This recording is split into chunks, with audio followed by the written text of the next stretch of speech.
तो आज हम सब लोग आए हुए हैं यहाँ पे। ये एक ऐसी जगह है जहाँ पे कि वीर लोरिक जी खुद उन्हें अपनी देवी माँ की पूजा करते थे, और यहाँ पे वो जगह है जहाँ पे उनका अखाड़ा भी है। और ये जो वृक्ष है, ये जो पीपल का, ये कई सौ साल पुराना है, क्योंकि अभी तक इसके बारे में यही नहीं पता कितने साल पुराना है। और लोग कहते हैं कि मंदिर जो है वो नीचे था, उसके ऊपर ये पेड़ बना, और मंदिर नीचे होने के बाद तब फिर यहाँ पे मंदिर माता जी का बनाया गया और उनका बनाया गया। तो ये ऐसी जगह है कि जो अगर वीर लोरिक के बारे में कुछ जानना चाहते हैं कोई या समझना चाहता है, तो उनका मंदिर भी यहाँ पे, ये लोग अभी एक नए मंदिर का निर्माण कर रहे हैं वीर लोरिक जी के लिए। तो वीर लोरिक की वो स्थान है कि जहाँ से उनके बारे में हर चीज़ का आपको ज्ञान होता है और पता चलता है कि कम से कम वो हैं क्या, उनका लेवल क्या था, उनका बैकग्राउंड क्या था, वो किस सोच के थे और कितने बलशाली थे, और अपने सबके लोगों के प्रति कितना ज़्यादा वो समर्पण और उनका त्याग कितना ज़्यादा रहता था। तो यहाँ पे आके बहुत अच्छा लगा, सबसे मिला। मैं रिटायर सूबेदार विश्वनाथ यादव। मैं लोरिक डीह जो है, ये 7वीं शताब्दी की यहाँ पर लोरिक और सौरू की कहानी है। उनका जन्म तो गौरा में हुआ था, लेकिन वहाँ जगह कम थी, ये खुला मैदान और जंगली इलाका था। यहीं आकर के वो अपनो आशियाना बना लिए, गायों को रख लिए, और यहीं पर पूजा अर्चना और कुश्ती लड़ने का भी काम वो लोग यहीं पर करते थे। उस वक्त जो है राज था विक्रमादित्य का, संतगुप्त विक्रमादित्य का राज था। उसके 50 उसके राजकुमार जो है, चंदा बहुत सुंदर थी, उसको देख करके सोचे कि इसको मार करके छीन लिया जाए, लेकिन लोरिक ने सबको मार करके अधमरा कर दिया था। उसके बाद उसके सारे सैनिक शिकार खेलने के लाए थे। वो लोग यहीं जो बिहार के ही ये चंपारण की तरफ लोग आए हुए थे, तो पूरे सैनिक लपट करके इनको मैंने पकड़ लिए। पकड़ने के बाद ये किसी को मारना नहीं चाहते थे, जान से पकड़ा लिए अपने को हनुमान जी जैसा। द्वापर के बाद की बात है, जिस समय लोरिक का चलान हुआ करता था, और ये जगह वहाँ के नाम से प्रसिद्ध है। मंजरी जो मतलब राजा की बेटी थी कि राजा के कोई काम करता था? सामंत की बेटी थी ना। राजा मुलागत था और वो बहुत अत्याचारी राजा था। तो अत्याचारी राजा था। पिता का नाम मेहरा था, ये भी राजा था। उसका मुलागत नाम था, और उसके मंजरी के पिता भी हाँ, वहाँ का राजा ही था। मुलागत नहीं, मुलागत था ही। मुलागत तो ये भी बहुत धनवान और सामंती था। तो नहीं, इनकी लड़ाई हुई किनसे थी? वो राजा से हुई थी कि उनके पिता से हुई थी कि वो किसी और राजा से हुई थी? नहीं, वो किसी और राजा से हुई थी जिसका नाम मुलागत था। अच्छा। तो उसके पिता ने इसकी जब जवान हुई थी, इसकी शादी के संबंध में इसको इस प्रकार का ये उसके अपने राजा की बातों को उसको दिल में सताने लगा, कहीं इस प्रकार का हरकत ना कर दे।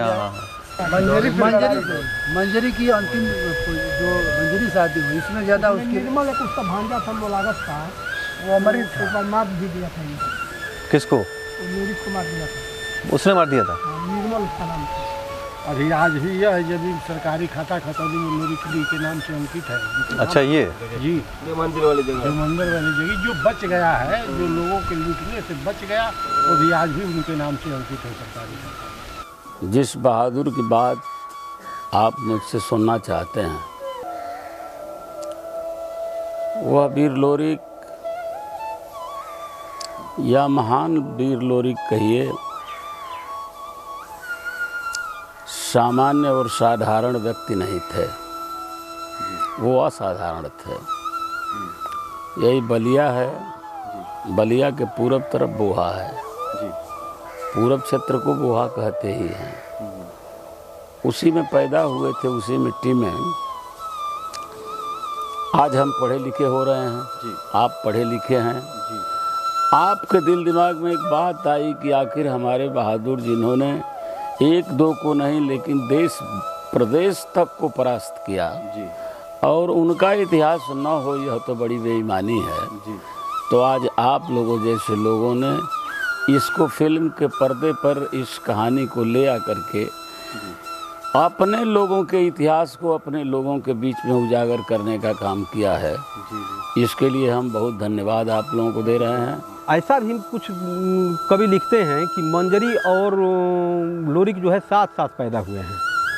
उधर जब मंजरी को लेकर के चलता है, मंजरी कहती है कि ससुराल में कुछ प्रमाण छोड़ दीजिए अपनी वीरता का, तो मारकुंडी पहाड़ को अपने तलवार से 2 टुकड़ों में काट देता है। वो मारकुंडी पहाड़ आज भी वहाँ पर विद्यमान है।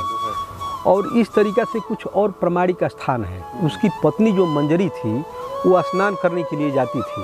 जो कॉन्वेंट स्कूल के बगल में एक स्थान है रानी पोखर, उसी पोखरे में वो स्नान करने जाती थी, तो उसका नाम रानी पोखर पड़ गया।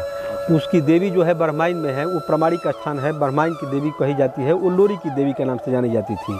वहाँ प्रमाण सबसे बड़ा यह है कि अभी हाल ही तक वहाँ पर यादव पुजारी हुआ करता था।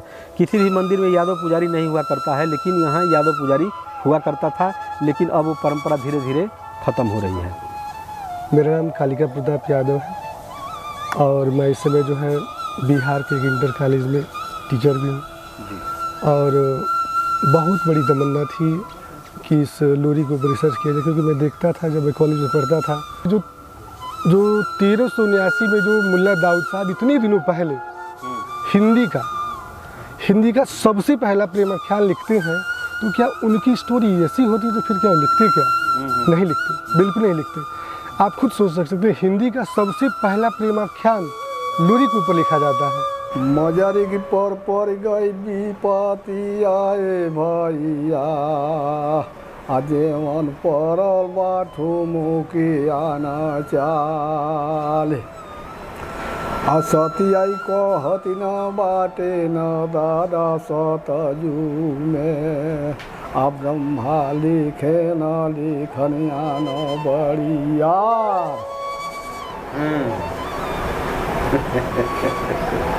जीव समझ जाए, हमरो समझ जाए कि संवरू का जन बियाह करे हों कि ना करे हों, कुछ हमरो कुछ अपना कुछ बुझा जाओ हैं। तो कहना कि अरे माई तू चुप रहो, भैया सवेरे छान छोड़ के तिहारा का दूध लेके आई हाँ हैं। तो तब ये मान लो कि आई लोग खीर पूरी छन रही है, आए करीब बाद से कोई भैया का बियाह को सतिया से बारात जाए खूब ठाट के, जितना रही उतना धन दौलत दी है बूटा। ये जो फिल्म सोच रहे हैं बनाने की, जो कोशिश कर रहे हैं, जो बाहर से भी, इंडिया से बाहर से, तो ये फिर मैंने भी थोड़ा पढ़ा तो लगा कि इस चीज़ को किया जाए, बनाया जाए। तो बिरलोरी के हम लोग बिरहा में लाए और बिरलोरी के 56 फीट के घोड़ा पर सवार मूर्ति हम बनवाने का काम किए। हर जगह टीवी अखबार में बिरलोरी का बहुत भारी इतिहास है।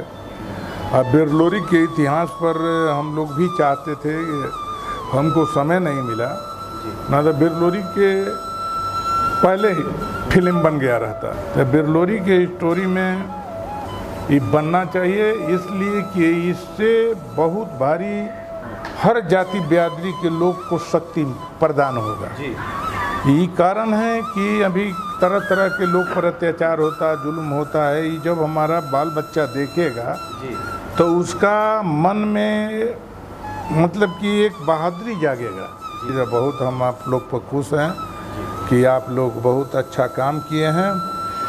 इस काम में हम लोग हर सहयोग करेंगे।